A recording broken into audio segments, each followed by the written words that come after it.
نيمار رجع بيت الطفولة. الكل كان فاكر إن ده هيبقى رجوع الأسطورة عشان ينقذ سانتوس، لكن الحقيقة رجوع مليان دموع وضغط وجماهير عايزة المعجزة من لاعب كان بيصارع الإصابات طول حياته. هل نيمار فعلا رجع بقوة ولا خلاص؟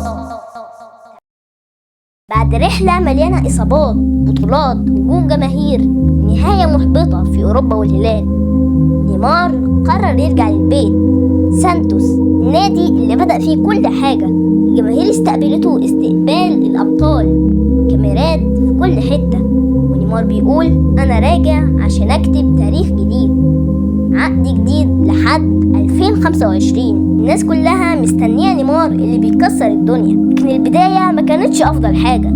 سانتوس كان في وضع كارثي في الدوري، ماتش ضد انترناسيونال آخر الدقايق نيمار يسجل جول ممكن ينقذهم، لكن الحكم يلغي الهدف ويقول الكرة ما عدتش الخط. الجماهير انفجرت ونيمار نفسه انهار، واللحظة دي خلت الناس تسأل هو نيمار قادر يشيل النادي لوحده؟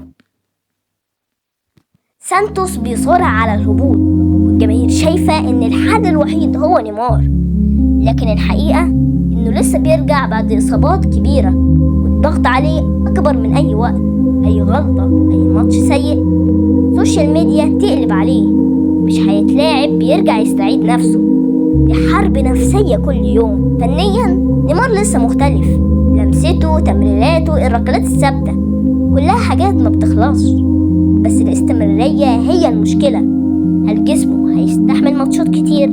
هل هيقدر يرجع نفس نيمار اللي كان بيكسر أوروبا مع ميسي وسواريز، ولا هيفضل يختفي ويرجع بسبب الإصابات؟ نيمار قدامه أهم موسم في حياته، لو قدر ينقذ سانتوس من الهبوط ويقودهم يرجعوا كبار تاني ممكن القصة كلها تتغير، لكن لو فشل هنقول إن الساحر البرازيلي ختم مسيرته بخيبة أمل. انت شايف نيمار راجع بقوة ولا خلاص؟ اللي رأيك في الكومنتات، واعمل لايك واشتراك عشان اللي جاي نار.